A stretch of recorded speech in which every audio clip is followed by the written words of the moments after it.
நமஸ்தே. இது ரணிதிகா ஹிந்தி ஸ்கூல். நம்ம பிரவீன் இப்போ உத்ராத் பார்க்க போகிறோம். பிரவீன் உத்ராத்தில் தேர்ட் பேப்பரில் வர தேர்டு கொஸ்டின்ஸ்.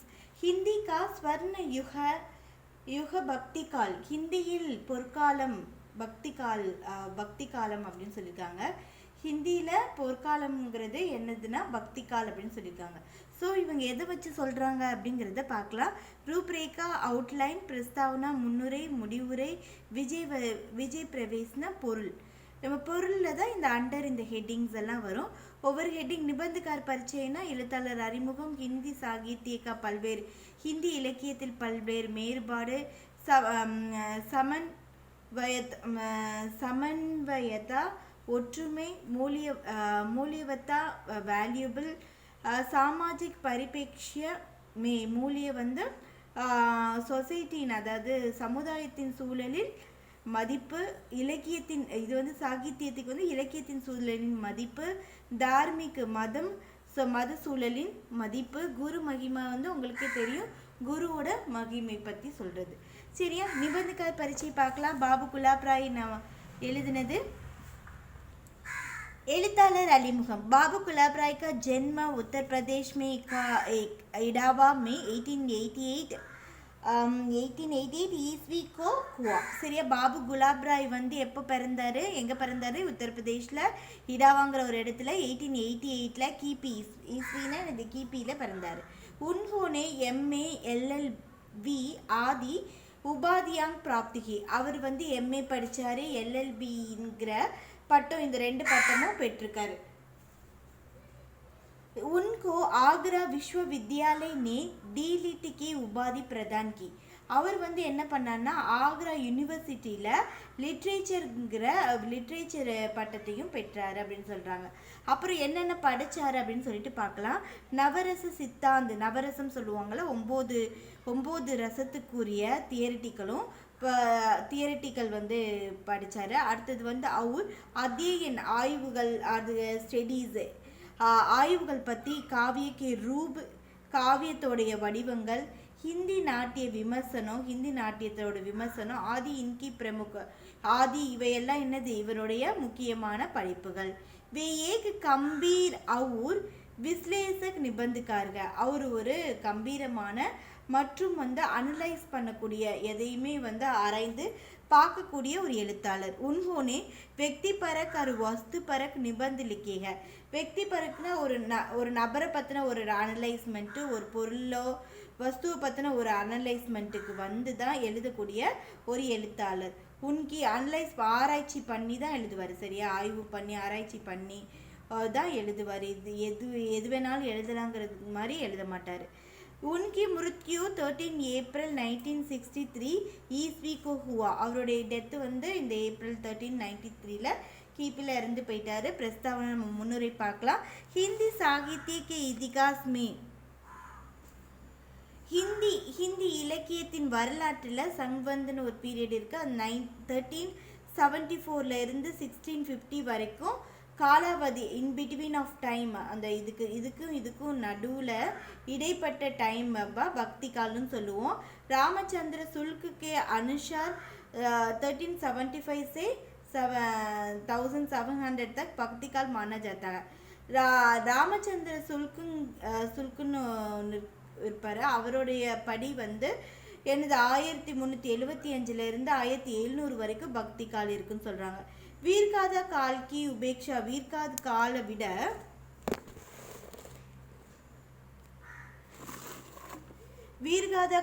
விட பக்தி கால் வந்து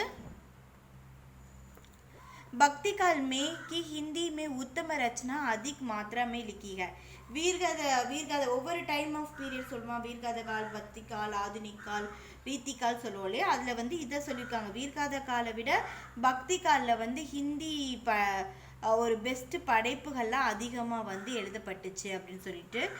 அப்புறம் வந்து இசி கால் இந்த காலத்தில் பாவபக்ஷ கலாபக்ஷ आदि दोनों पक्षों का पूर्ण प्रोत्साहन मिला. साहित्य के सभी प्रमुख मिला முடிஞ்சு. इसी काल பக்தி காலில் வந்து இந்த காலத்தில் வந்து என்னது, அதான் பக்தி காலத்தில் வந்து என்ன பண்ணாங்க, பாவம்சம், உணர்வு அம்சம், கலை அம்சம், அது 2 அம்சங்களும் முழு ஊக்கத்துடன் இருந்தது அப்படின்னு சொல்லிட்டு முழு ஊக்கத்துடன் இருந்ததுன்னு சொல்றாங்க. साहित्य के सभी प्रमुख अंगों का परिमार्जन भी इस युग में हुआ, इसलिए एक युग हिंदी साहित्य का स्वर्ण युग कहा जाता है. எனது முக்கிய பிரமுख முதன்மையான பாகங்கள் வந்து ஃபில்ட்ரு பண்ணி, அதாவது சாகித்ய இலக்கியத்தில் வந்து ஒவ்வொரு அங்கங்கள் இருக்கும் இல்லையா, அந்த ஒவ்வொரு அங்கங்களே முக்கியமான அங்கங்கள் மட்டும் எடுத்துக்கிட்டு மற்றெல்லாம் ஃபில்ட்ரு பண்ணியதுனால இந்த யுகத்தை வந்து என்ன சொல்கிறாங்க, இஸ்லி யுக ஹிந்தி சாகித்யத்தில் வந்து ஸ்வர்ண யுகம்னு சொல்கிறாங்க அப்படின்னு சொல்கிறாங்க. சரியா, அந்த என்னென்ன இருக்கோ அதெல்லாம் ஃபில்ட்ரு பண்ணி முக்கியமானதை மட்டும் எடுத்ததுனால இது வந்து ஸ்வர்ண யுகம் அப்படின்னு சொல்கிறாங்க. ஹிந்தி சாகித்யக்கு விபின்ன தாராவும் மாறுபட்ட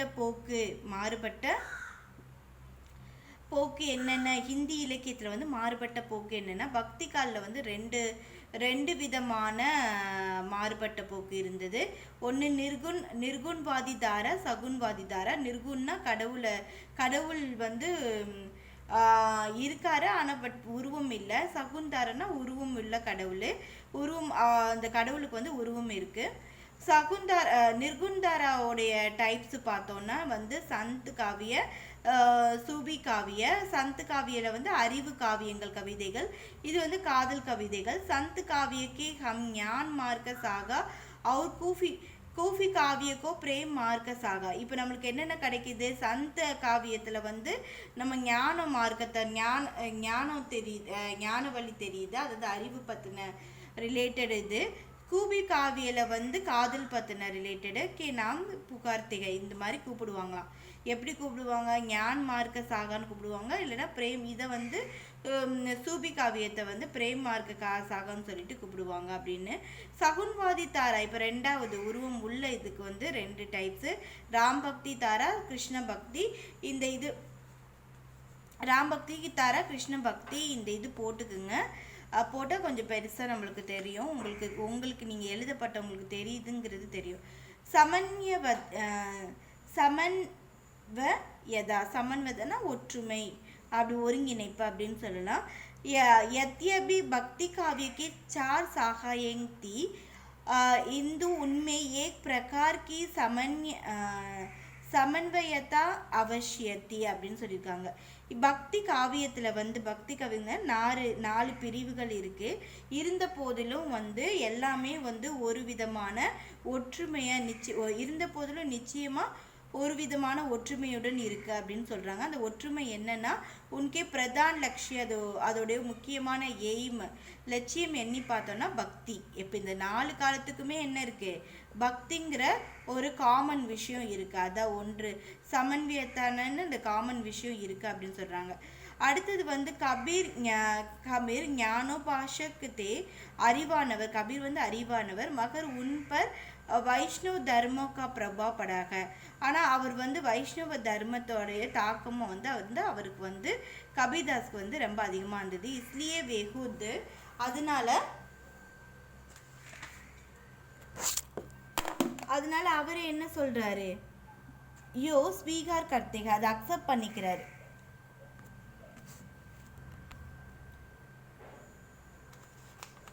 அந்த பக்திங்கிற ஒரு விஷயத்தை வந்து என்ன பண்ணிக்கிறாரு, அவரும் அக்செப்ட் பண்ணிக்கிறாரு. அவர் என்ன சொல்றாருன்னா, கபீர் கரி பக்தி பினு முக்தி நஹி ரேமூல் அப்படின்னு சொல்றாங்க. கபீர் என்ன சொல்றாங்க, கபீர் என்ன சொல்றதுன்னா ஹரி பக்தி பினுனா பினான்னு சொல்லுவோம், இல்லைன்னா வித்தவுட் ஹரி பகவான் இல்லைன்னா, கடவுள் இல்லைன்னா முக்தி நஹி ரேமூல், முக்தி வந்து நமக்கு என்ன கிடைக்காது அப்படின்னு சொல்லியிருக்காங்க. குரு மகிமா, இப்போ வந்து இந்த 4 இதுவும் பார்த்தோம்ல, அது மாதிரி 4 பக்தியை வந்து குரு மகிமா நம்ம வந்து சந்த் காவியில், சூபி காவியத்தில், ராம் பக்தி சாகால, கிருஷ்ண பக்தி சாகால ஒவ்வொரு இடத்துலையும் வந்து அந்த குருவோட மகிமையை வந்து சொல்லியிருப்பாங்க. அப்போ எந்தெந்த இடத்துல என்னென்ன சொல்லியிருக்காங்க அப்படின்னு பார்க்கலாம். 4 பிரிவுகளை சாரோ சாகாவோமே குரு மகிமா நாம் மகிமா को बड़ा स्थान मिला है. குரு மகிமையின் பேரில் மகிமை வந்து நிறைய பெரிய இடத்த பிடிச்சிருக்கு அப்படின்னு சொல்கிறாங்க. அந்த 4 இடத்துலைங்கிறது இந்த 4 இடத்துலையுமே வந்து குரு மகிமை வந்து ஒரு பெரிய இடத்த பிடிச்சிருக்கு அப்படின்னு சொல்கிறாங்க. கபீர் லிக்தே, கபீர் என்ன சொல்கிறாருன்னா சந்த் காவ்யா அறிவு கவிதையில் என்ன சொல்கிறாருன்னா சப் தர்த்தி காஹத் கரும் லேக்னி சப் பன்ராய் சாது சமுங்கி மசி கரும் குருகுன் லிகானா ஜாய். இப்போ லிகானா ஜாய் இது முடிச்சிட்டாங்கல்ல, இது நம்ம ஏற்கனவே படிச்சிருக்கோம் தோகையில், உங்களுக்கு ஈஸியாக இருக்கும். சப்தர்த்தினா இந்த பூமி ஃபுல்லாமே பேப்பர் ஆகட்டும், மரம் செடி கொடிகள்லாம் என்னது எழுதுகோல் ஆகட்டும், 7 கடலும் என்ன ஆகட்டும் இங்க் ஆகட்டும் இருந்தால் கூட நம்மளுக்கு என்னது குருகுன் லிக்கா குருவோட மகிமையை குருவோட குணத்தை எழுத முடியாது. இதெல்லாம் இவ்வளோ பேப்பரு இவ்வளோ எழுதுகோல் இவ்வளோ இங்கு அவ்வளோ இதாக இருந்தால் கூட குருவோட மகிமையை நான் எழுத வந்துட்டே தான் இருக்கும், எழுதி கம்ப்ளீட் பண்ண முடியாது அப்படின்னு சொல்கிறாரு. ஜாய்ஸி லிக்திக, ஜாய்ஸின்னு ஒருத்தவங்க எழுதுகிறாங்க சூபி காவியத்து காதல் காவியத்தில். குரு சுவா ஜேஹி பந்த் திகாவா பின் குரு ஜகதுகோ நிர்குன் பாவா அப்படின்னு சொல்கிறாங்க. கிளியை வந்து இவங்க கிளி காட்டிய வழியில் வந்து நடந்தாங்க. ஏன்னா கிளியை வந்து இவங்க குருவாக ஏற்றுக்கிட்டாங்க. பின் குரு ஜகத், இந்த குரு வித்தவுட் குரு இல்லைன்னா உலகம் வந்து நிர்குணமாக போய்விடும், நிர்குண் பாவானா நிர்குணமாக போயிடும் அப்படின்னு சொல்கிறாங்க. கிளி காட்டிய வழியில் வந்து கிளியை வந்து குருவாக ஏற்றுட்டா அதான் குரு சுவானா குரு கிளி காட்டிய வழியில் பின் குரு இல்லைன்னா இந்த ஜகத் இந்த உலகம் வந்து என்ன ஆயிரும் நிர்குணமாக போய்விடும் அப்படின்னு சொல்கிறாங்க. துளசிதாஸ் என்ன சொல்கிறாங்கன்னா ராபக்தியில் வந்து வந்தவ் குரு பந்த் கஞ்ச் கிருபா சிது நர்ரூப் கரி அப்படின்னு சொல்கிறாங்க. நம்ம வந்து என்ன பண்ணணும், வந்தனம் பண்ணனா பாதத்தில் குருவோட பாதத்தில் நம்ம வந்து வந்தனம் பண்ணி பற்றி கொண்டோம்னா விஷ்ணு நம்ம கடவுளையே என்ன பண்ண முடியும், அடைய முடியும். நம்ம குருவோட பாதத்தில் நம்ம பற்றி கொண்டாலே நம்ம என்ன பண்ண முடியும், கடவுளையே அடைய முடியும் அப்படின்னு சொல்லிட்டு சொல்கிறாங்க. நெக்ஸ்ட்டு வந்து நம்ம சூதாஸ் வந்து சூதாஸ் சொல்கிறாரு கிருஷ்ண பக்தி சாகா, கிருஷ்ண பக்தியில் வந்து சொல்கிறாரு என்ன சொல்கிறாருன்னா பரோஷா த்ருட் இன் சர்ணன் கேரோ ஸ்ரீவத் ஸ்ரீ வல்லப் நஹ் சந்திரா ஜடாபினு சப் ஜக் மான்ஸ் அந்தேரோ அப்படின்னு சொல்லிட்டு சொல்கிறாரு. இதில் என்னென்னா உறுதியான நம்பிக்கையுடன் பாதத்தை வந்து பணிந்தா நகம் போல 3ஆம் ஒளி இல்லை, உலகம் இருண்டு போகும் அப்படின்னு சொல்கிறாங்க. சரியா, குருவை எப்படி வந்து நம்ம வந்து உறுதியாக நம்பிக்கையுடன் என்ன பண்ணணும், பாதத்தை வந்து பணிஞ்சிடணும். அந்த நகம்னா நகம் கை விரல் நகம் இருக்கும் இல்லையா, அந்த நகம் போல இருக்கிற 3ஆம் ஒளி இல்லைன்னா அந்த 3ஆம் ஒளியை தான் குருவோட கம்பேர் பண்ணி சொல்லியிருக்காங்க. உலகம் வந்து என்ன ஆயிரும், இருண்டே போயிடும். குரு இல்லைன்னா வினு இல்லைன்னா அந்த என்ன 3ஆம் பிறை போல ஒளி தரும் குரு இல்லைன்னா நமக்கு உலகம் வந்து என்ன ஆயிரும், இருண்டு போயிடும் அப்படின்ட்டு சொல்கிறாரு. சரியா, இப்படி ஒவ்வொருத்தவங்களும் குரு மகிமாவை பற்றி சொல்லியிருக்காங்க. மூலிய வக்தா வேல்யூபிள் மதிப்பு தக்க அப்படின்னு. भक्ति काल के मूल्य वक्ता पर विचार करने के लिए हम निम्नलिखित दीन दृष्टिकोण अपनाते हैं. பக்தி காலனின் மதிப்பை கருத்தில் கொள்வதற்காக 3 அணுகுமுறை பின்பற்றப்படுகிறது.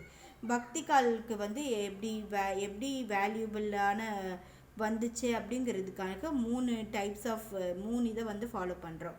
என்ன ஃபாலோ பண்ணுறோன்னா தார்மிக் परिप्रेक्ष्य में मूल्य, सामाजिक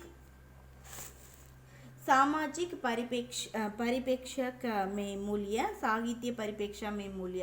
தார்மிக் அப்படின்னு சொல்லணும்னா நம்ம மத சூழலின் மதிப்பு, அப்புறம் வந்து சொசைட்டி சூழலின் மதிப்பு, இலக்கிய சூழலின் மதிப்பு அப்படி பார்க்க போகிறோம். தார்மிக் परिप्रेक्ष्य में मूल्य இப்போ பார்க்கலாம்.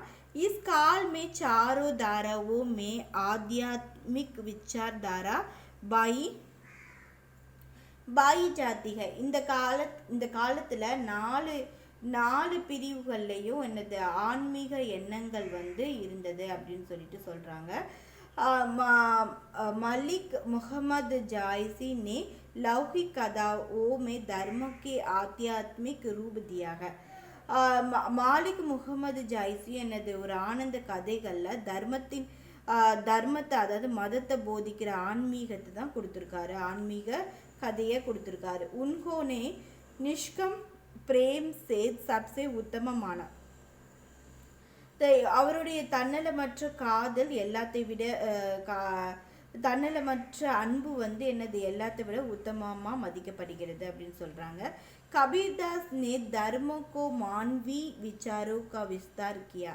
கபீர்தாஸும் தர்மத்தின் மனித எண்ணங்களை வந்து என்னது விரிவுபடுத்துகிறார். கபீர்தாஸும் வந்து தர்மத்தில் வந்து என்னது மனித எண்ணத்தை வந்து விரிவுபடுத்தினார் அப்படின்னு சொல்கிறாங்க. துளசிதாசனே அப்னே கோ ராம்கா. இப்போ துளசிதாஸ் என்ன சொல்கிறாங்கன்னா,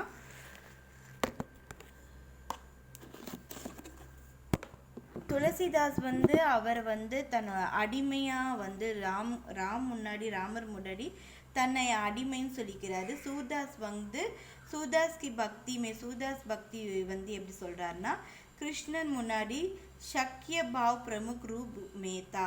சக்கிய பாவ்னா ஒரு நண்பனாக உணர்ந்து வந்து அதை சொல்கிறார். சரியா? இப்போ வந்து இது மத சம்மந்தப்பட்டதுனால வந்து ஒவ்வொருத்தவங்களும் என்ன சொல்கிறாங்க அப்படின்னு சொல்லிட்டு பார்த்தாச்சு. ஆன்மீக எண்ணத்தை ஃபஸ்ட்டு சொல்கிறேன். இந்த காலத்தில் ஆன்மீக எண்ணங்கள் இருந்ததுன்னு சொல்கிறாங்க. அப்புறம் மலிக் முகமதும் வந்து அவரோட கதைகளில் வந்து ஆன்மீக இதை கொடுத்துருக்காரு. அவர் தன்னலமற்ற அன்பு வந்து எல்லாத்தை விட வந்து உயர்ந்தது அப்படின்னு சொல்கிறாங்க. கபீர்தாஸும் என்ன பண்ணுறாரு, மனித எண்ணங்களை வந்து விரிவுபடுத்தி இருக்கிறாருன்னு சொல்கிறாங்க. துளசிதாஸ் ராமரை வந்து சொல்லும்போது தான் வந்து ராமருக்கு ஒரு அடிமை அப்படிங்கிறாரு. சூர்தாஸும் வந்து ஒரு பக்தி, அதாவது கிருஷ்ணரை நண்பனாக பாவிச்சு அவரை வந்து சொல்லியிருப்பார் அந்த காலத்தில். அடுத்தது வந்து सामाजिक वातावरण में मूल्य सामाजिक परिप्रेक्ष्य में मूल्य என்னது சொசைட்டியின் சூழலில் மதிப்பு அப்படின்னு ஞானாக்ஷமி காவியோமே ஞாயக் கபீர். ஞானாக்ஷமின்னா எனது அறிவு கவிதைகளுடைய நாயகர் வந்து ஹீரோ யாருன்னா கபீர், ரைதாஷ், நானக் ஆதி கவியோனே அந்த விஸ்வாஸ். இந்த கவிஞர்கள்லாம் அந்த விஸ்வாஸ் மித்யா டம்பர் ஆதிக்கா கண்டன் கியா. சரியா? அந்த விஸ்வாசனா மூட நம்பிக்கையையும் ஆடம்பரத்தையும் என்ன பண்ணாங்க, கண்டனம் தெரிவித்தாங்க. யார்? இவங்கெல்லாம் வந்து மூட நம்பிக்கையும் ஆடம்பரத்தையும் கண்டனம் தெரிவித்தாங்க. யார்? ஞானக்ஷமி காவியோட நாயக்க ஹீரோ அப்படின்னு சொல்லிட்டு பிரேமாக்ஷமி காவிய, பிரேமான்னா காதல் கவிதைகளுடைய நாயக்கு வந்து ஜாய்சி நே வ சகிஷ்ணுதா और மதுர்தா கா பிரச்சார் கியா. சகிப்புத்தன்மையையும் இனிமையையும் என்ன பண்ணாங்க, பிரச்சாரம் பண்ணாங்க. யாரு? நம்ம காதல் கவிதையை சொல்கிற ஜாய்சி. நெக்ஸ்ட்டு வந்து ராம் பக்தி தாரால வந்து நாயக் வந்து துளசிதாஸ். அவர் சாமாஜிக் ஏக்தா கேலியே சமன்வத் பாவ்கா பிரச்சார் கியா. சமூக நடவடிக்கைக்கான ஒருங்கிணைப்பை ஊக்குவித்தது. அதாவது ஒற்றுமையை சமூகத்தில் வந்து ஒற்றுமையாக இருக்கணும் அப்படிங்கிறத ஊக்குவித்தார். அடுத்தது கிருஷ்ண பக்தியில் வந்து நாயக் வந்து சூர்தாஸ். அவர் வந்து என்ன சொல்கிறாரு, மேலும் சூர்தாஸும் அவரோட அசிஸ்டன்ஸும் சாப்னா கவியோன்னா அவரோட அசிஸ்டன்ஸ் கவிஞர்கள்லாம் வாதசல் பாவ்கா பிரச்சார் கியா. ஒரு ரியாலிட்டி குழந்தை ரசம் சொல்லுவாங்க. குழந்தையோட இது வந்து அந்த ரியாலிட்டி உணர்வை வந்து பிரச்சாரம் பண்ணுறாரு. குழந்தையோட பாசம், அந்த குழந்தை பாசத்தோடைய ரியாலிட்டி வந்து இந்த கிருஷ்ணரை பற்றி தானே சொல்லியிருப்பாங்க. அப்போ கிருஷ்ணருடைய அந்த குழந்தை ரசம் சொல்லுவாங்க, குழந்தை மேலே ஏற்படுற ரசம் சொல்லுவாங்க. அந்த ரசத்தை வந்து என்ன பண்ணியிருப்பாரு, பிரச்சாரம் பண்ணியிருப்பாரு. சாகித்ய பரிபேக்ஷியமே மூல்ய. சாகித்ய இலக்கியத்தில் சூழலில் வந்து மதிப்பு என்னன்னு பார்ப்பேன். इसमें பாஷா और காவிய ரூபுக்கா வர்ணன் மில்தாக. இதில் வந்து லாங்குவேஜும் காவியங்கள் வடிவமும் என்ன பண்ணப்பட்டிருக்கு, விவரிக்கப்பட்டிருக்கு அப்படின்னு சொல்கிறாங்க. ஞானாக்ஷமி கவியோம் கி பாஷா கிச்சிடி பாஷாக. இப்போ 4 இது யூஸ் பண்ணுறோம் இல்லையா, சந்து காவியில் வந்து கிச்சிடி லாங்குவேஜை யூஸ் பண்ணியிருக்காங்க. பிரேமா சமயம், அதாவது சூபி கவிங்களில் வந்து அவுதி பாஷா அவங்களுக்கு லோக்கல் லாங்குவேஜ் வந்து யூஸ் பண்ணியிருக்காங்க. ராம் பக்தி தாரா கவிதைகளில் வந்து தத்சம் சப்து பாலி பிராக்ருத் உப उब्रम्श अरबी पारसी और हिंदी की बोलियों के शब्द पाए जाता है. சரியா இவ்வளோ லாங்குவேஜஸ் யூஸ் பண்ணியிருக்காங்க. சரியா தப்சம்னா சமஸ்கிருத வேர்டு, பாலி நேச்சரை ஒத்து போகிற ஒரு லாங்குவேஜ், அரபி, பார்சி, ஹிந்தி இதெல்லாம் யூஸ் பண்ணியிருக்காங்க. கிருஷ்ண பக்தி தாரால வந்து கவியோட பாஷையில் அதே மாதிரி சான்ஸ்கிரிட்டு தத்பத்துன்னு ஒரு லாங்குவேஜ், தேசி உள்நாட்டு லாங்குவேஜ், விதேசி பாஷைனா ஃபாரின் லாங்குவேஜ் எல்லாம் வந்து ஃபாரினுடைய வேர்ட்ஸ் சொற்கள்லாம் யூஸ் பண்ணியிருக்காங்க அப்படின்னு சொல்கிறாங்க. நெக்ஸ்ட்டு வந்து இப்போ ஒன்றுமே இது ரொம்ப ஈஸி. ஒவ்வொரு டைமும் இந்த இது வந்து இந்த கவிதைகளில் ஒவ்வொரு லாங்குவேஜ் எந்தெந்த கவிதைகளில் யூஸ் பண்ணியிருக்காங்க அப்படிங்கிறது தான் ரொம்ப ஈஸியானது. உபசங்கார் ஊப்பர் லிக்கே இன் விஷயோ கோ ஆதார் பர் ஹம் இஸ் நிகழ்ஷக் பர் பகுஞ்சேக. சரியா மேலே எழுதப்பட்ட விஷயத்தின் அடிப்படையில் வந்து நம்ம இந்த முடிவுக்கு வந்துட்டோம்.